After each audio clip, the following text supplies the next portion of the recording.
dengar itu kaget banget gitu, kaget. Semua kaget gitu. Bahkan sebelum ada keputusan itu aku sempat ke rumah Bekti karena anaknya Bekti, Abel ya, ulang tahun waktu. Jadi ya terlihat memang tidak ada apa-apa. Tapi kan kita nggak pernah tahu ya, nggak pernah tahu bahwa ada hal-hal yang mungkin memang harus diputuskan. Dan menurut aku kita sebagai yang melihat, sebagai yang mendengar, eh, ada baiknya untuk tidak langsung berucap atau menghakimi gitu ya. Keputusan dari Dila menurut aku itu adalah keputusan yang menurut Dila terbaik dan juga yang menurut Bukti terbaik. Dia pasti punya alasan cukup banyak untuk bisa punya keputusan itu, dan ini kan dapurnya mereka, dalam arti ini rumah tangganya mereka. Bukti memang sahabat aku. Kalau Bukti salah, aku juga pasti akan menyesali itu. Apalagi Dila, istri sahabat aku. Kita harus hargai segala apapun keputusan itu. Jadi ya memang tidak ada yang menyenangkan dalam situasi seperti ini. Sebagai sahabat dengar kabar begitu nggak menyenangkan.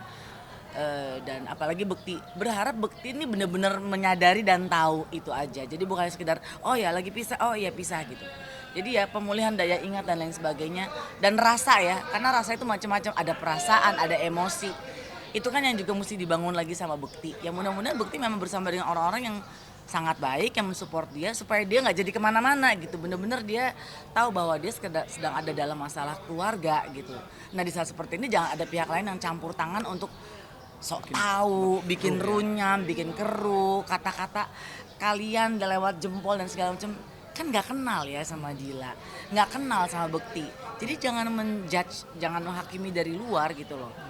Biarkan saja mereka punya keputusan. Jadi jangan berpikir bahwa ih Bekti lagi sakit, main ninggalin aja. Nah, kita nggak tahu. Saya aja sahabatnya juga nggak mau situasi ini, tapi kan saya nggak merasa bahwa Dil kenapa sih begini, Bekti kenapa begini.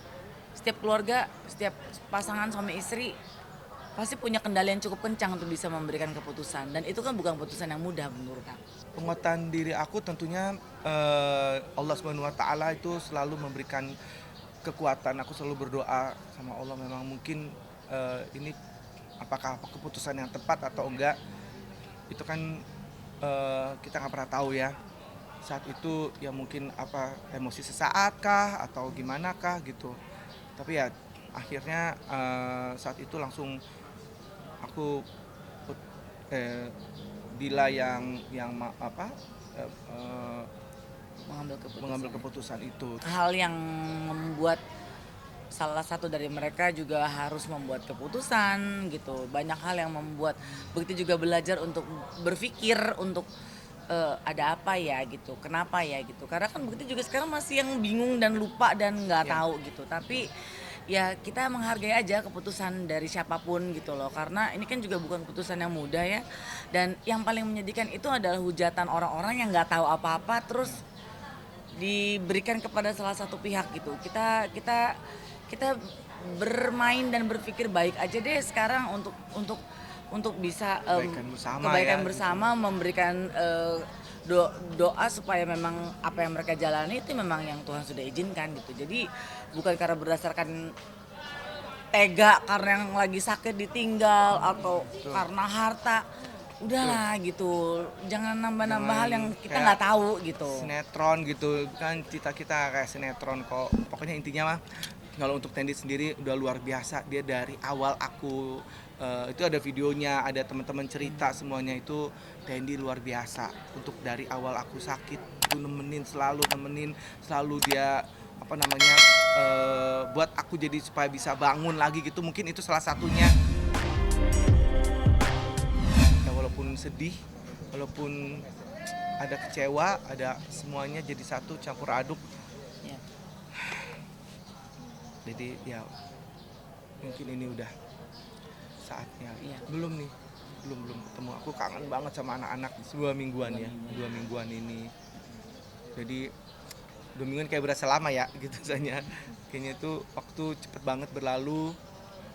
Ya aku cuman pengen bilang sabar ya anak-anak, insya Allah nanti kita pasti akan ketemu.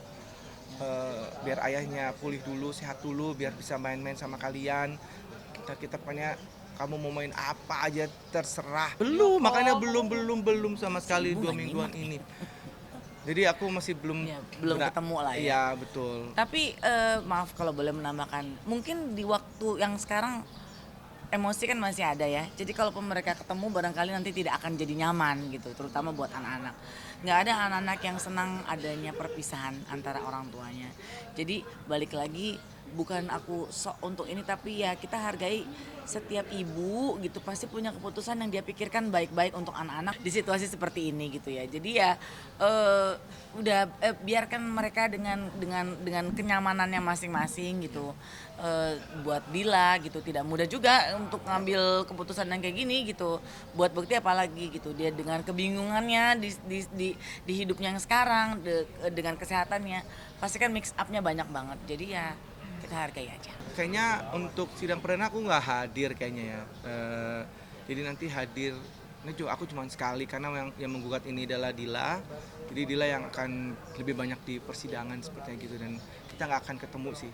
Tapi ya inilah yang harus kita jalankan ya, mau nggak mau. Ntar kalau misalnya memang diminta oleh persidangan ya kita hadir gitu. Ini kan negara. Tapi hati lu inginnya datang nggak? Enggak sih. Sebenarnya pengennya baik-baik aja. Jadi basically bukan di persidangan yang diutamakan Bekti, dia juga nggak mau ada perpisahan sebetulnya. Tapi kan balik lagi ya itu yang tadi aku udah sempat bilang bahwa jangan menyudutkan Bekti saja, jangan menyudutkan Dila saja gitu. Setiap keluarga suami istri pasti punya alasan tertentu, gak mungkin ada reaksi kalau nggak ada aksi dari awal gitu. Pasti kan ada sesuatu dan lain hal yang kita nggak perlu utak-atik dan jangan so tahu gitu loh untuk bisa menghakimi. Yang penting hadiah dari Tuhan yang aku harapkan adalah Bekti bisa kembali pulih total secara keseluruhan seperti dulu. Kalau yang kita lihat ini kan seperti orang lihat, oh Bekti udah sembuh. Memang kita aminkan, tapi kan masih banyak hal yang perlu dibenahi dari kesehatan Bekti, baik dari matanya, ya kan ya Bekti ya. Betul. Terus syaraf daya ingat, memorinya itu kan juga perlu dipulihkan secara total. Jadi nggak cuma secara fisik aja. Kalau dari sisi aku memang bukan yang 24 jam untuk menteror tanda kutip keluarganya atau manajemennya untuk cek dan tahu dan tanya. Enggak, karena risih juga ya orang untuk diurak terus, tanya terus. Tapi paling tidak saat yang paling jelas tuh waktu Bekti di rumah sakit, aku hampir setiap hari mengontrol, melihat, berdoa, berharap gitu. Nah semenjak Bekti sudah kembali ke rumah, terus bersama dengan keluarganya, ya cerewetnya aku atau khawatirnya aku memang dalam konteks yang beda. Jadi nggak yang setiap hari, setiap saat untuk dikontrol. Tapi pada saat kita sering ketemuan setelah sembuh, makanannya aku kontrol. Kalau dia mulai nambah, kok nggak kenyang-kenyang ya lo gitu. Makannya sekarang Lebih dari saya Bu sekarang, tidak berhenti makan gitu. Terus ya begitu pula kalau dapat report dari Roy gitu, kalau kita lagi ketemu sebelum ketemuan ke tempat aku gitu, misalnya karena kan minggu lalu Bekti ke rumah aku kan di Bogor, di rumah mama gitu. Pesan satu udah selesai, pesan lagi ada jinnya apa ya di perut lo ya apa gimana gitu.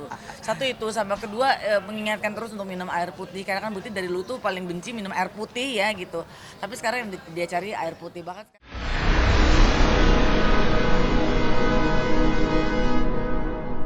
Jadi jangan lupa untuk subscribe Cumi Cumi.